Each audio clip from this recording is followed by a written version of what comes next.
Well, webinar where today we're going to be talking about how to enter the shamanic realms.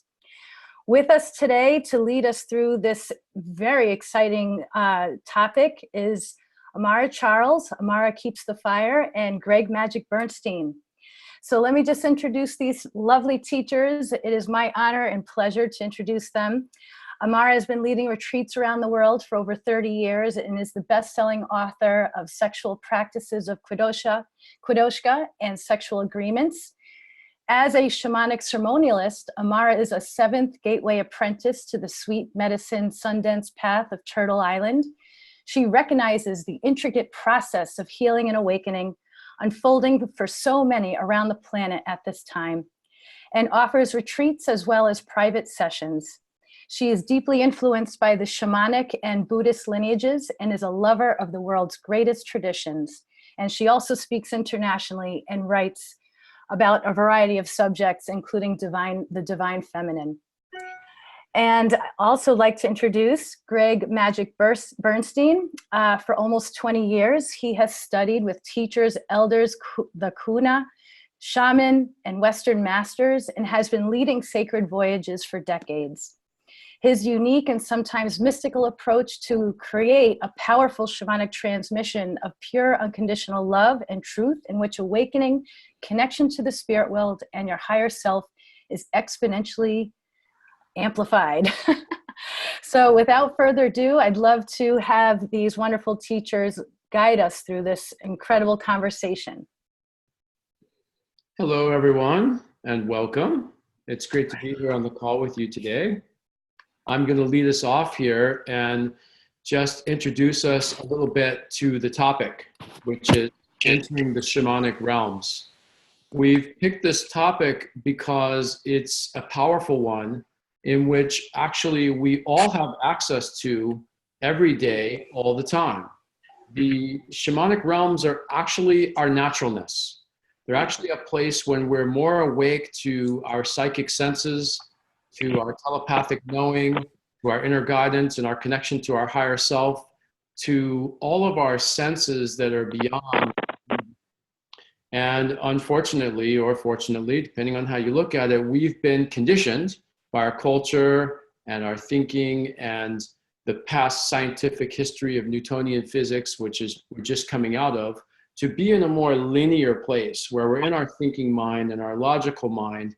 And in that space, we're not as connected to the mystical, to the magical, to the place where we can actually step from one reality to the place where all possibilities exist, the place where we can literally shift something in an instant. So we thought this would be a great topic to talk about because it's both something that I do on my retreats and that we experience in sacred sites and that those sites amplify. But it's also something that you could cultivate in your own lives, in your own world. And this talk is meant to be a combination of teaching so that you have some take-home value and you might learn something that you can actually then use and apply in your life, as well as a transmission of these realms, a transmission of the mystical, a transmission of the sacred sites that are these mystical realms. These areas are what we call the crack between the worlds. It's the time between daytime and nighttime. If you've ever noticed that when you're falling asleep at night, there's a kind of space that you go into when you're falling asleep where you're kind of in the dream, but you're not in the dream. You're awake, but you're not awake. And you're sort of in control of your dreams. It's often a time of lucidity for people, where they're actually conscious and awake, and yet they're dreaming. And in those realms, you may have noticed, or even if you've noticed in your dreams, that you have actual abilities that you don't have in your normal waking 3D reality. In those spaces, in those times, some people can fly. Some people can walk through walls. You can instantly shift from one scene to another. You can actually shift from anything to anything else. You can generate something out of nothing. The rules and laws of our 3D physical reality don't apply in those realms. And those realms are accessible to us as we fall asleep. And for some of us who have trained ourselves to dream lucidly, we can actually enter into those dream realms and we can navigate them with consciousness and control them. And that crack between the worlds, that time before sleep and awake, that time when the sun is setting and there's that twilight hour they call the witching hour, that's a space where the veils are thinner. Our right brain becomes much more engaged when we're falling asleep, and it moves into a different frequency. It moves into the alpha state rather than the normal beta brainwave frequency that we're in our everyday waking reality, which is very fast and very, very, very strong. So tonight, we're going to weave some stories together, some wisdom and some teachings, and we're going to focus somewhat on three different, I'd say, areas of focus, or actually, as you'll see, areas of defocus, where you could actually concentrate on practicing the cultivation of these things, and they will help you to enter into the shamanic realms. They'll help you to enter into mystical states and to cultivate your own psychic senses. Now, the sacred sites in Hawaii and Mount Shasta, these vortexes hold a natural energy that amplifies and accelerates and catalyzes all change and transformation. And they are the crack between the worlds. They are these mystical states. And therefore, when we enter into these sacred sites, it automatically begins to quicken that inside of us, which is of similar and like vibration. Parts of us that have been sleeping and dormant start to wake up. Our DNA wakes up. Our third eye flames on when we step into these places that are already vibrating these frequencies. So we found that there's three practices that help cultivate this.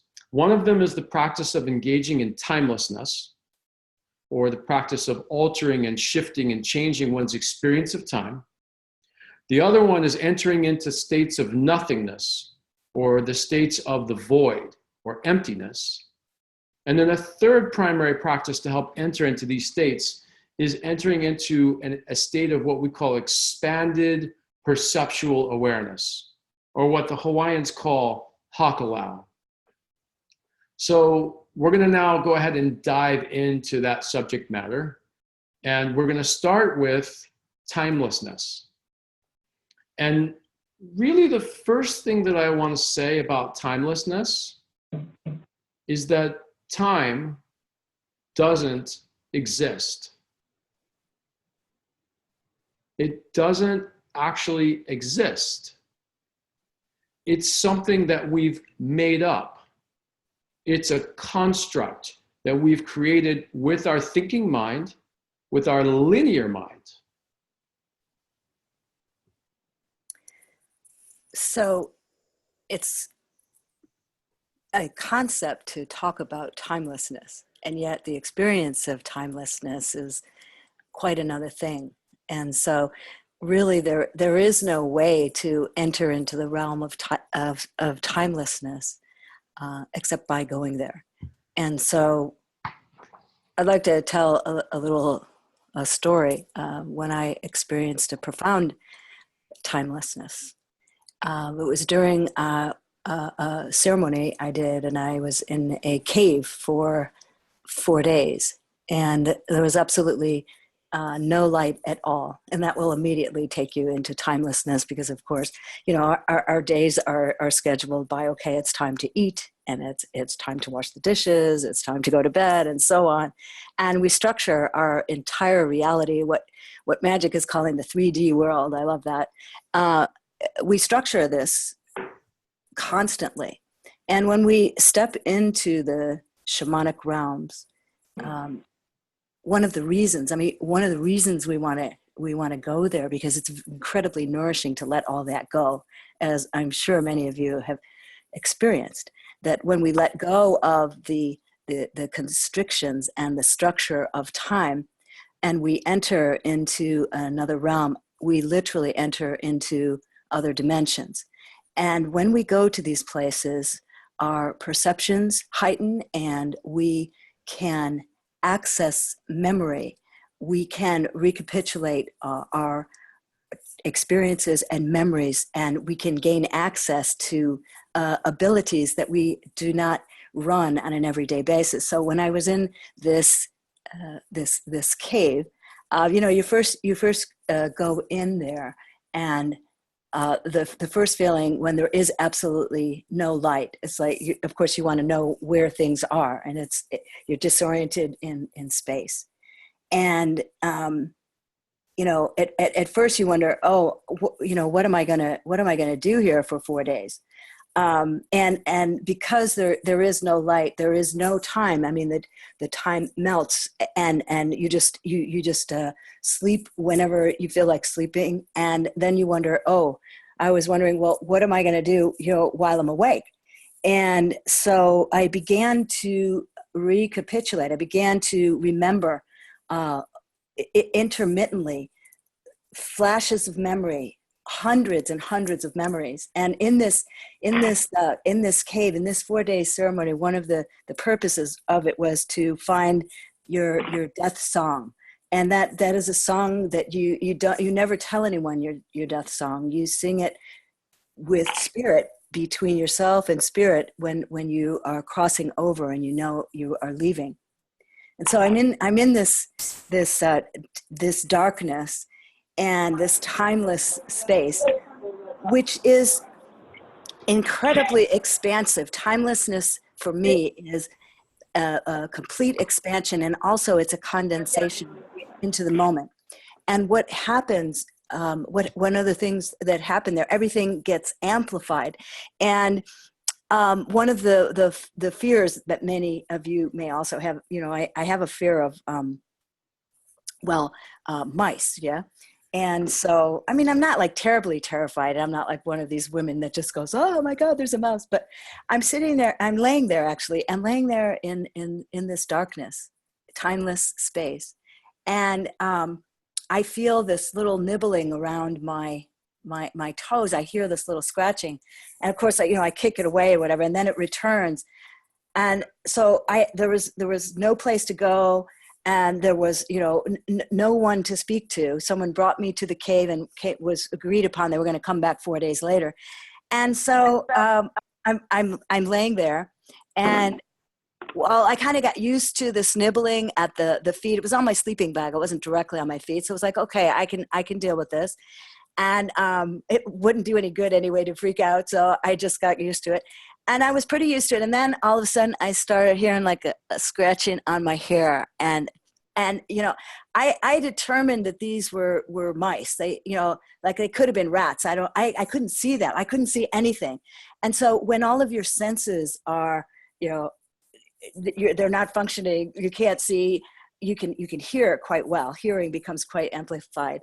And the sense of timelessness takes over. And then something really extraordinary happened. I mean, I had to make a choice. I was like, what was I going to do with this? Okay. And I went inside and I was like, okay, there's these, I decided they were mice, and very small mice. I decided they were, because, that's what I'm going to make up. They're not going to be like the rats that I saw, in New York. No, they were going to be these little mice.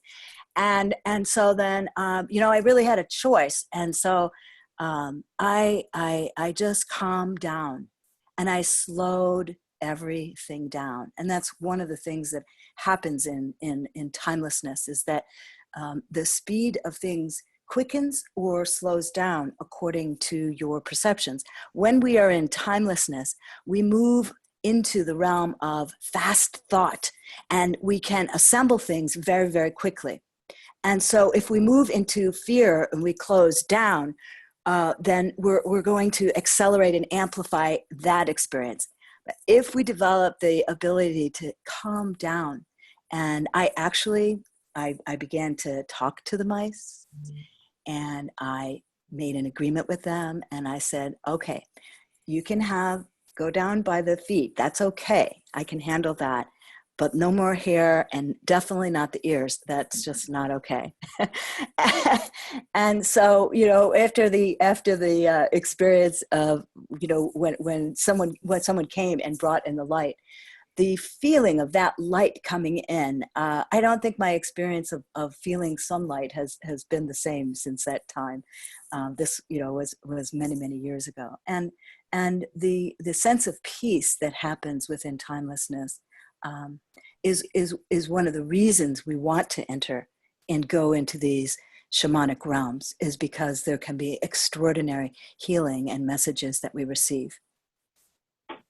Yes, and there's so much powerful magic that can occur when we enter into these places. And I love that Amara talked about slowing down, because that's actually one of the ways we can practice entering into these realms. When we slow way down, we automatically start entering into a more multidimensional universe. Like if you've ever been in a car accident and there's that moment right before the car accident, but you know you're going to have an accident, when time just moves really, really slow.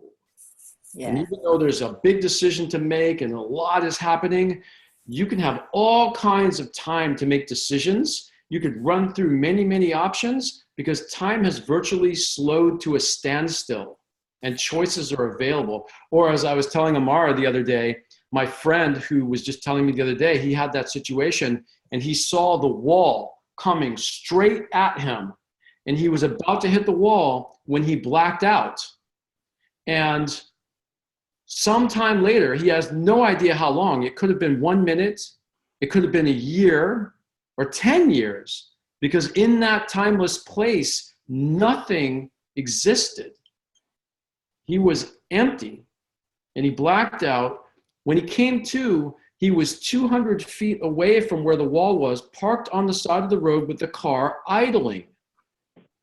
He teleported somehow from having possibly a life-ending accident to sitting on the side of the road with his car idling. And this was an awakening experience for him, because it made him realize there's something going on here that I don't understand. There's some magic and some mystery in these realms that I don't quite get. Wow. I mean, that reminds me of a story and experience I went through. And the slowing down of time is very, very magical. And what happened for me, it was a Sunday morning here in Phoenix, where I live. And at the time, I was on my way to the shooting range, to do some practice shooting. And so there was hardly any traffic Sunday. I'm driving down this double 4-lane, and I'm just making a nice, easy turn, left turn. And all of a sudden, this car from the opposite side comes straight at me. And I had this completely timeless moment where I just very calmly, there's a sense of peace inside of there. I was very, very fortunate. And I just turned my car slowly to avoid this oncoming car that was going like 40 or 50 or something through the light. And so what I experienced in this timeless space was just like this calm, I call it magic, but it's like in clear choice.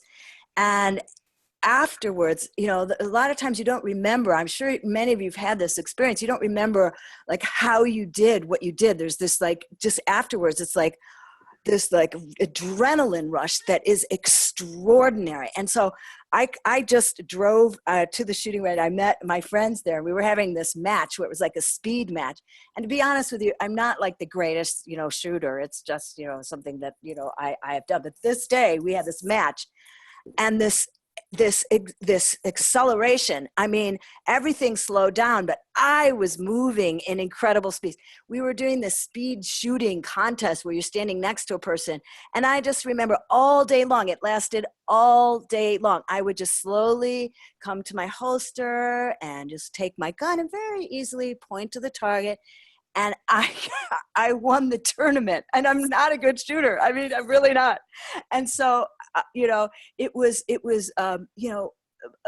what struck me was like how long it lasts. I mean, I was as white as a sheet when I got there, and I was like shaking. And at the same time, that same kind of speeding up is the same kind of exhilaration that allows you to enter into the shamanic realm. And the practices that, I have learned to stay in my body and to not freak out, I believe have literally saved my life. The awareness that comes in and the ability to stay completely present without any thinking. That's the other thing about when you are in that timelessness. You are not doing everyday thinking. There is no space for anything, for any distractions whatsoever. And you see things very, very, very clearly. And there is space in between times. And it feels quite effortless to move from one thing and then to the next. Actually, I find that typically thought and timelessness are mutually exclusive. So when you're thinking, you're automatically taking yourself out of the shamanic realms, out of the mystical realms, out of timelessness, because thought takes you into the left brain, which is 120 cycles per second. It's very narrow, it's very linear. It's about computation, analysis, and sequence. It's not about more and multitudes. I remember almost 20 years ago when I started working with this kahuna in Hawaii. He lives in the jungle. He's not a public figure. He doesn't teach classes. He owns no possessions other than a couple of sarongs. He lives on the ground in the jungle in a heiau, or a sacred site, a vortex. He has tattoos across his face and his entire body. And he says he's from 500 years in the future, and he's here to help with the ascension of the planet. And when people get around him, his frequency and vibration starts their watches spinning, and they start having shifting inside of themselves. People go into a deep trance. Sometimes they start drooling. And I remember driving him around, and every few seconds he would say to me, "Slow down." And I'd look, and I'm not going fast at all. And then a few minutes would go by, and he'd say, "Slow down." And I'm like, gosh, I'm only going like 20 miles an hour down these back roads of Maui. And then slow down, over and over and over again, until at some point I started to get it. He's not talking about the car. He's talking about the speed at which I'm moving. I'm moving at the speed of my mind, which takes me right out of my mystical nature. And I take people on retreats, and I remember one time I took a bunch of people to this powerful sacred cave system called the Menehune Caves, where these ancient shamanic creatures made these secret caves that are all powerful, and they amplify and catalyze, and they wake us up into the present moment fully. And I hadn't quite transmitted to them the full value of really slowing down, like actually move your body slower, like move in slow motion, stop, move slowly. And so they had no experience there. There was no mystical experience, no epiphanies, no ahas, no realizations, because they were all talking to each other and moving very quickly. And then once I told them about slowing down and got them to practice, then the next time we went, voila, they're all having these life-changing experiences. There's so much magic in it. I really lead a lot of private retreats. So for one day up to a few weeks with a couple or a group or an individual. And there's this one sacred healing temple on Maui that I typically take people to. And I mean, I've seen healings there. I've seen people walk in with terminal disease and walk out without it. These sites are very potent. You can walk in with anything you've been challenged by in your life and walk out, and it's different. Belief systems can leave, doubts can disappear, fears can go away, or you can birth something into the world that's never existed before. These sites are very potent. So I took clients there, and I would do a transmission with them and do my healing work. And then I would say, now I want you to go into this temple and have your own direct experience after I'd opened the doorways and the portals and done my work. And after taking people there for many years, I started getting guided that while they were in the temple, I would go walking up this trail, which is part of the overall sacred site, but in a different place. And I would go walking on that trail for miles sometimes while my client is sitting down in the temple. And I would move into this space of timelessness, of total emptiness in my being, no thoughts, just moving like a baby waiting for something to move me or pull my attention or where to go. And I would get these messages and have these quickenings and downloads from my client, which I would bring back to them later. But the interesting thing was, I had no idea how long my client was going to spend in that temple. Were they going to spend 5 minutes, or were they going to spend 2 hours? We had no agreements about that. I said, go in the temple and come out when you're done. And I would walk on the trail and wait till I just felt this internal sense that I teach people how to get for themselves on the retreats that told me it's time to go back. So after doing this for 2 years and always getting back within a minute or two of the person coming out of the temple, I told one of my clients that I was going to do this. I'd never told anybody this before. I said, hey, I'm going to go walking up here. Send me a telepathic message when you're done. Walk out of the temple and I'll meet you there. And I went hiking about 1.5 miles or so up this hill. And then as I was walking, it's like I felt the viscosity of the air got thicker. And it's almost like I was moving upstream. And I felt that and I was like, feels like it's time to go back. And I turned around and looked the other way and it felt like downstream. So I turned around and I went back to the temple. Took me about 45 minutes to get back. I arrived. She had just walked out of the temple. She's putting her shoes on. And she said, you're right on time. And I said, yes, great. And then she said, did you get my telepathic message? And I said, well, I must have, because here I am. And then I started thinking about it. And I said, well, when did you send that message? And she said, well, I sent it about 5 minutes ago. Well, I got the message 45 minutes ago. She sent it 5 minutes ago, but I got it 45 minutes ago. Time does not exist. When you step into the emptiness of who you really are, you are not your thoughts. You are not your opinions. You are not Michael or Carol or Rob or Shauna. Those are all aberrations, temporary. They're conditioning. And as long as we're in all of that, these realms aren't available to us. But as soon as we step out of them and we step into a place of more emptiness, of more nothingness, then we're in the place. You know, we're talking about timelessness and emptiness and the void and expanded perceptual awareness, and they're really all part of the same thing. We're trying to separate them and break them down a bit, but they're part of the same thing. When you're in timelessness, you're in emptiness. When you're in emptiness, you're in timelessness. These are, you know, sides of the same coin. You know, when the Kahuna was in Vietnam that I studied with, he was one of 6 people that survived a battle that thousands died in. And I asked him, how did you survive? And he said, I just didn't let the bullets hit me. You know, he slowed time down so much that he could see the bullets coming. And then he just avoided them like in the Matrix. I worked with a professional baseball player and one-on-one coaching. And he'd had trouble hitting against certain pitchers. He said when he would hit against them, it was like the ball was coming 1,000,000 miles an hour. It was the size of a piece of bubble gum. And he could hear all the fans and all the noise. And he could hear voices in his head telling him that he wasn't going to do good and he wasn't going to hit the ball. And it was overwhelming. And he had an extremely low batting average against this person, or actually people. But there were other people that he batted against where he said it's like the baseball was coming at him and it was the size of a basketball. And there was utter silence. He could hear nothing. He had no concept of himself even existing. No fans, no baseball. He was in what they would call the zone.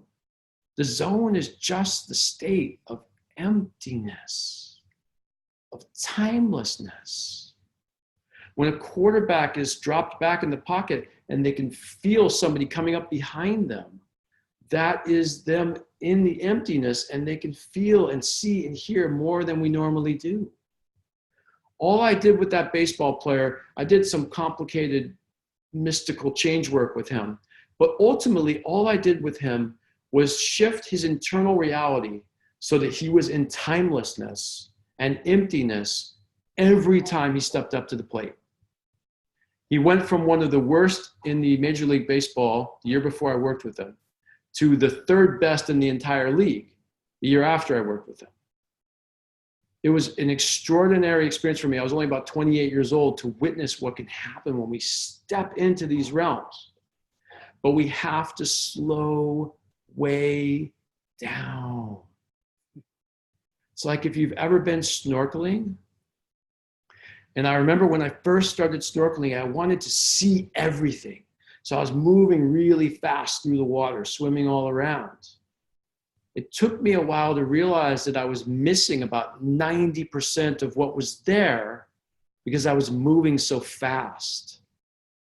It wasn't until I slowed way down and just hovered above the coral that I started seeing the octopus and the sea cucumbers and the moray eels and some of the sea urchin and all of the different variations of coral that were down there that I couldn't see when I was moving that fast.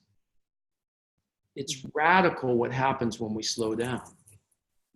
Yes, and you know, we're talking about going to these magical places, and I fully agree that because of the frequencies of certain places, you know, certain places have they have memories that things have happened there for hundreds, maybe even thousands of years. Let's say healings have occurred or birthings have occurred in a certain place, and the vibrations or the frequency, it does soak into the earth, and it soaks into the trees nearby, and it soaks into the environment nearby, so that the frequency of places indeed changes, not to mention the ley lines and the meridians and so forth.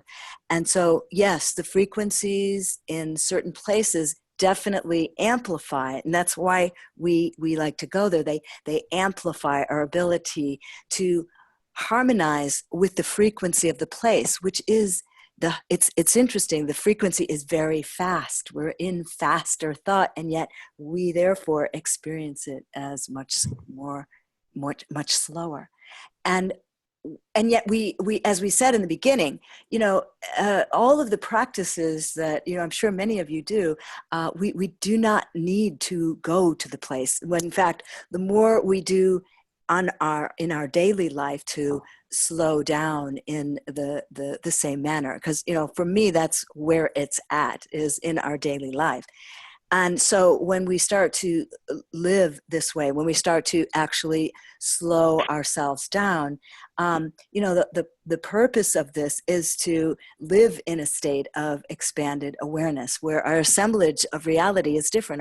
We call it now the assemblage point begins to shift. And so where you perceive from is more from your center, rather than distracted and off kilter. So when you are experiencing and you bring your energy into your center, into what we call your shamanic root of power, when you bring your energy down there, there is a natural expansion of your awareness, and you can see more, you can feel more, you can taste more. Everything is heightened.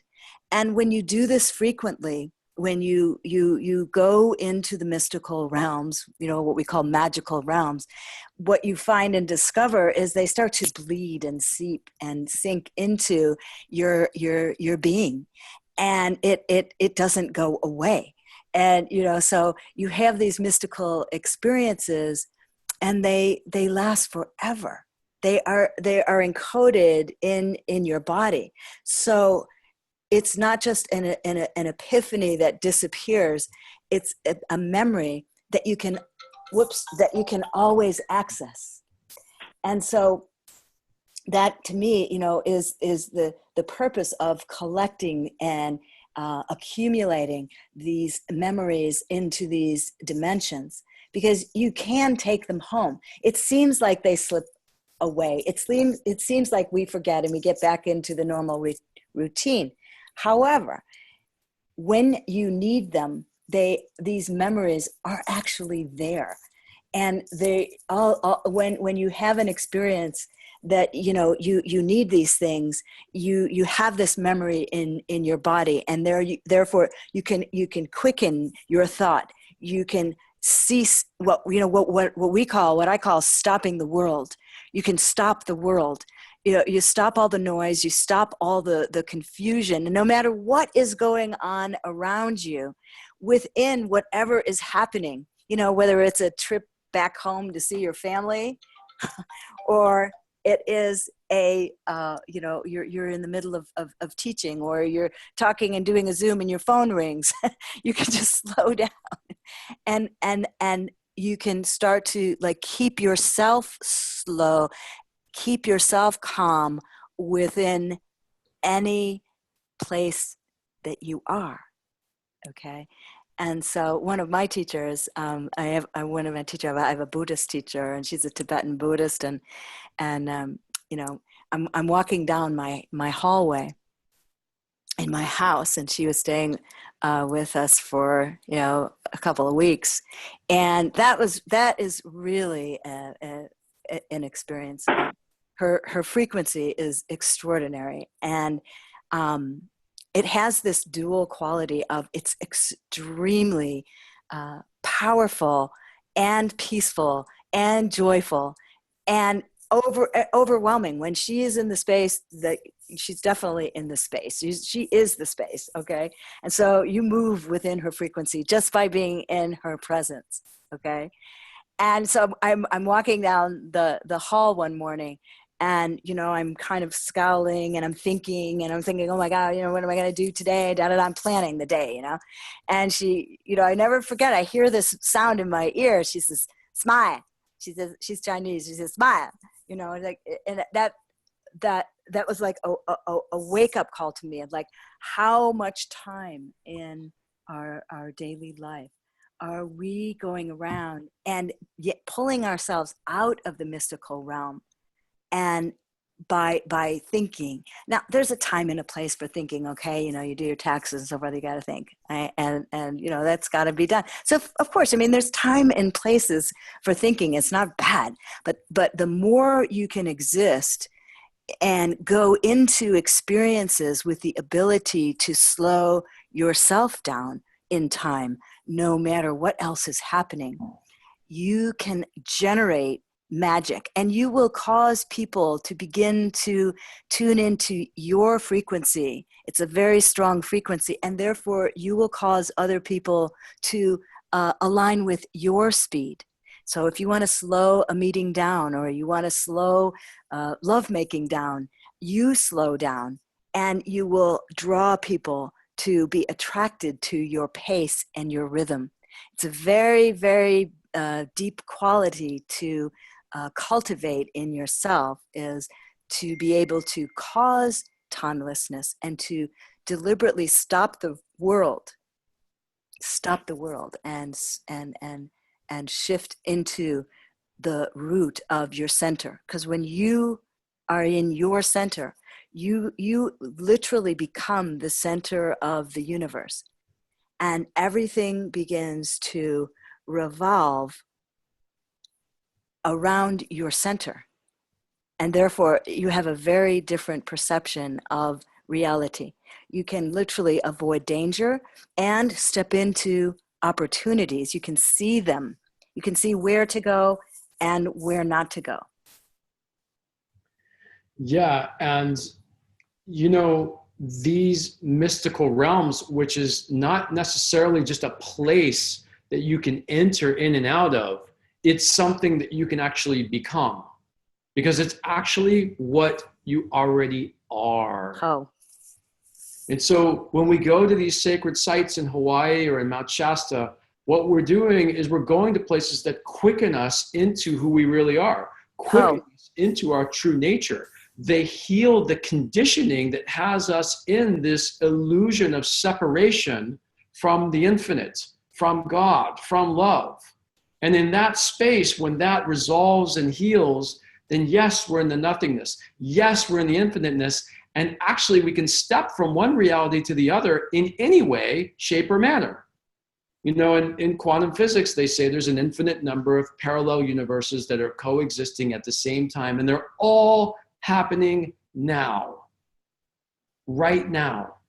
There's the you that's rich and the you that's poor. The you that's fully awakened in the oneness of unity consciousness with all that is, and the you that's living in a fearful, separate, sequestered reality of stress and fear. There's the you that is in a beautiful, extraordinary relationship with a romantic partner that is feeding and nourishing you both. And there's the you that's alone and feeling lonely. And all of the yous in between. And in these realms that we're talking about, which you can be in all the time, it's just that most of us are not. So we go out to a place like Hawaii where it's actually already there, and we quicken ourselves to it. And like a balloon that gets blown up, if you let the air out of it, it can never contract to the same shape that it was before. It's always expanded. When people go on these retreats, they don't come back and forget and lose touch with what they learned. They're shifted and changed forever. The Hawaiians, you know, in Western world, when they wanted to build a place to worship God, whether it was in Christianity or Judaism or Islam or whatever the religion, they would go typically, and they would just find a place that seemed like a good place to build a church or a temple. It's like, oh, well, we put our homes over here, and you know, we put the refuge place over here, and that'd be a good place for a church. And they would build it there. And because they built it, it would become a place of God and a place of worship. And it would be the morphogenetic field, as Rupert Sheldrake would say, that would form the energy of that place being worship. But the Hawaiians, it was different. They actually saw that there were places where the land was concentrated with specific energy that wakes people up. There's specific sites that are concentrated with the energy of connecting you with your higher self. Specific sites that are already concentrated with the energy of birthing something new into the world, manifesting something out of nothing, the creation of things. There's another site that's about death, change, and transformation. It's about the snake shedding its skin, the release of the old, letting go of beliefs and doubts. And that when they walked into these sites, the rules and laws of our Western 3D world were out the window, didn't exist, and anything could happen. You could walk in and let something go that had been haunting you your whole life, and it's gone. And you're a different person when you walk out. Those are the things that happen on these retreats over and over and over and over again. I'd say 90% of all people that have been on a retreat with me would say it was a life-changing experience. Their life was before it and after it. And one of the realms, we talked about timelessness and slowing down, but there's also this place of entering into the void, entering into nothingness. I discovered this in college and I was practicing it. I would lay face down in the hot tub and I would float around and listen to the bubbles and just completely release into the emptiness and the void. And I would stay floating face down in the hot tub for sometimes what seemed like an eternity. And my friend one time, he would get nervous when I would do this. And he said, well, you got to give me some time frame when I can pull you out because I'm afraid you're going to drown. And I said, well, I guess, you know, if I'm down there for, you know, 6 or 8 minutes or something, you can pull me out. And so I closed my eyes. I went face down. I began to listen to the bubbles and just move into the void. And I disappeared. The hot tub disappeared. The bubbles disappeared. Magic, did not exist anymore. All of the identity was gone because all of that is just my thoughts. Who's there when there's no thoughts? What are you when the thoughts aren't there? They're not you. The real me was what I was in touch with in that moment. And I was that's not actually a true statement because I wasn't in touch with it because I wasn't there. There was no me. I was completely in the void. I could have been there for 10,000 years, or I could have been there for 1 minute. And then all of a sudden I felt something, the strangest sensation maybe to this day in my life. It was like this suction was happening and I heard these strange sounds and gurgling, and suddenly I was feeling wetness and heat and I didn't know where I was or what was happening. I thought I might be actually being birthed. I'm like, what's going on? My friend had gotten panicked because I'd been down there for 6 minutes, and he wrapped his arms around me and was pulling me out. He said I felt like I weighed 300 pounds, and he's a big, strong guy. I don't think that I can actually hold my breath for 6 minutes. I think I entered into the realms where holding your breath or not holding your breath don't matter. It's the realm of the void, the emptiness, and the nothingness. And it comes when we let go of the idea of who we are. I was hiking through the forest and in a sacred site, and this tree called me over to it. It said, come here. And so I walked over to this tree. It was an elder tree. And it said to me, you're too much in the mind. Sit with me, and I will quicken you to the emptiness that is who and what you really are. I will wake you up to that frequency and vibration. And I sat and meditated with that tree, and I disappeared. And a little bit of the wound inside of me that held on to my identity as something that gave me some security also disappeared. Beautiful, beautiful. For me, this reminds me of a time when I was in here in Arizona, in a place where I went into the forest to be by myself for 7 days, and with very little food. I just cut down all the distractions, and you just had some water and a little bit of fruit for 7 days, and again with like absolutely nothing to do. And so in the beginning, I went through thinking about everything. And honestly, I just ran out of being able to think about anything else, because after, a day or so, you just cannot not hold on to keep on doing that. And so after I just let everything go and reviewed my whole life, I decided to just go in the morning to the water. I chose a place by a stream. And for me, this place of nothingness is exquisite. It's exquisitely sweet. And so I went down to the stream, and I took I have a sacred pipe, a chanupa. We took a sacred pipe with me, and was sitting by the water, and I don't remember how. I think I ran out of things to think, but I just was in this just pure place with grooving into the water and just looking at the ripples on the water for hours. And I went just to see the sunset. Yeah.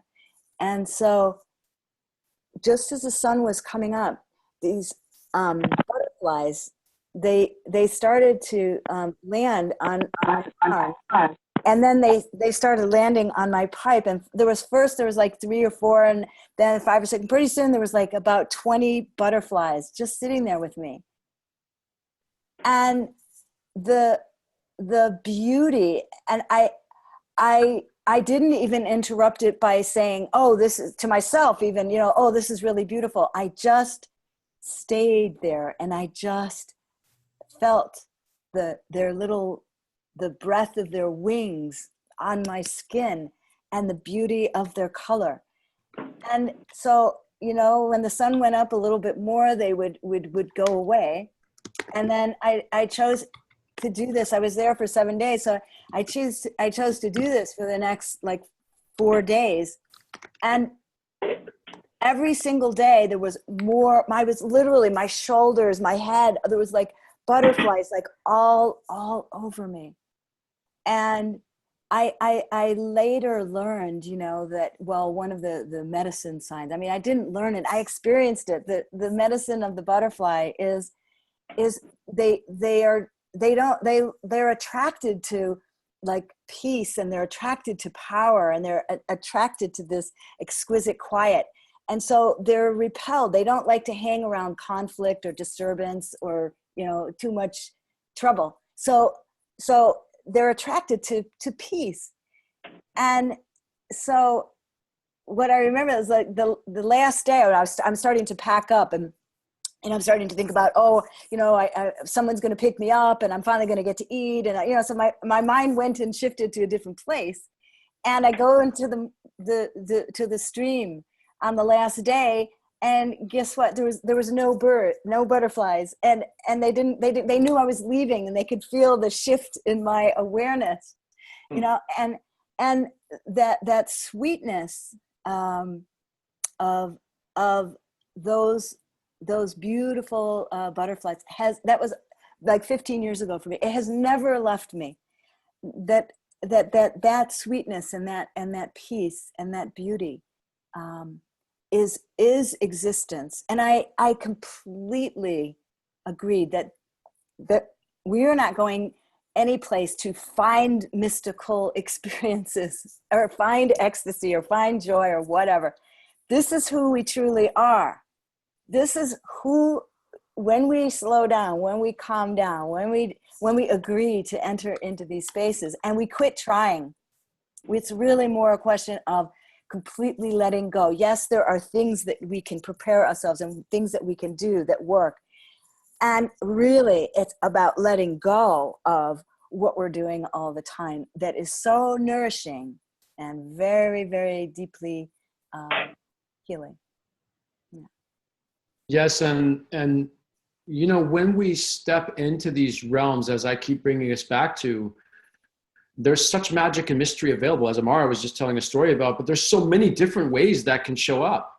Yes. There was a retreat a few years ago where there was a lady on the retreat, and she had been molested.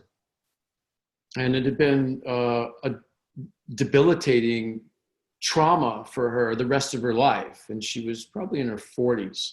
She had not been able to heal it. She'd been haunted by the images of this man her whole life. And she had a lot of fears that had built up. A man could not stand behind her without her getting very, very nervous and upset, and a lot of other things. And, I taught her a technique of how to actually love herself, like a tangible technique of how to love what is inside of you. And then I also taught her about these different things. She was on a group retreat in Hawaii, and we talked about slowing down and moving into timelessness and nothingness. And we had more than just a little hour call here, so we went deep into it and we transmitted it, and we created a container over the course of our time together for a week, which, by the way, on a Hawaii retreat, I teach an ancient Hawaiian technique so that we change our experience of time to instead be a week together. It feels like a month. And I see there's some people on this call who have been on these retreats and could probably attest to that. It's an incredible thing to experience something to be much longer than it is. You've probably been in a yoga pose where you felt like the pose lasted for 2 minutes, even though it was 20 seconds. That's kind of, a relative experience of time. Imagine if you had the ability to do that at will, right? And so we expand time, and she was really in this and living it. And then when we went to these vortexes, she started having these experiences where these ancient Hawaiian kahuna were visiting her, and they were doing healings on her. They were, well, I remember one of the things they did, and this is, an hour and a half story by itself, all the things that happened to her, but they were pulling these red threads out of her that connected her and linked her back to that memory. And then they brought the image of this man up who she'd always seen at the age that he molested her. And then, he was long dead and had aged to, 60, 70 years old, but she always had him as the same age he molested her. These kahunas brought this man up in front of her, and they just aged him right before her very eyes as she went through a grieving process and released cathartically all of these traumas and wounds from her body. As the man aged, so did all the traumas as they released out of her, until the end of it, they had all released, and she's feeling light and energized and clear. And then later there were men walking behind her, and she was okay with it. It healed her at a profound level. This is what happens when we're not in time. Yeah. Wow, I can't wait. I can't wait to go. We'll be there soon. Yeah, it's going, you know, time is going to speed up, you know, it's going to be like tomorrow. Yeah. So I really enjoyed this conversation, Magic, and I'm really happy that we can share stories. And now we do want to complete this evening, and we want to thank all of you for coming, and we will read all of your comments, and we will complete some of these conversations. You know, we hear really good feedback, because I'm certainly enjoying what is happening. And Magic has a few things to say in closing, because I believe you are going to have another talk. Is that right? I'm getting a tremendous amount of feedback all of a sudden, and it's all just an echo and very hard to hear myself or others. Joella, anything you can do about that? Yeah, no, it just occurred. I don't know what's going on. Is this occurring for anybody else? Or just not if you're having a problem? Yeah, everyone's going through it. It might be the link. Okay. Well,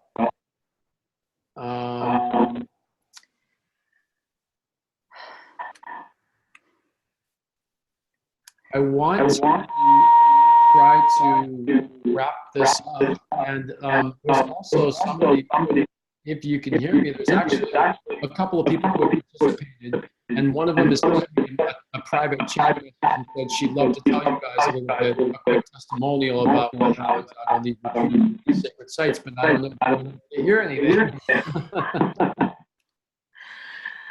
That's just technology for you. Well, I will share though. I'm going to just share my screen really quick. Amara and Shana, Amara and Magic are leading Mystical Heart Retreat in Maui, July 7th through the 14th. You could register or find out more information on these links. And I will follow up an email with everyone for another link for tomorrow, specifically about the retreat. I'm sorry about the technological issue.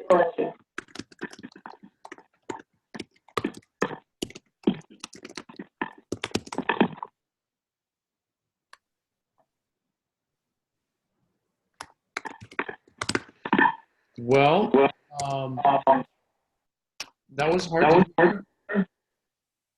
You want to say something, Amara?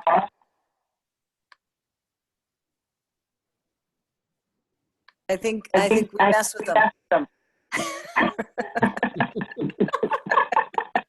So I'm sure that the transmission got through, and There's still people online, right? And you know, if people want to stay in touch, we'll shoot out an email, because we'd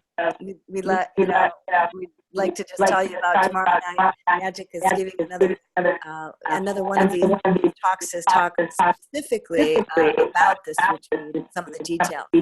So if you want to find out more, go to Magic's Facebook page and sign up for the talk with Magic tomorrow night.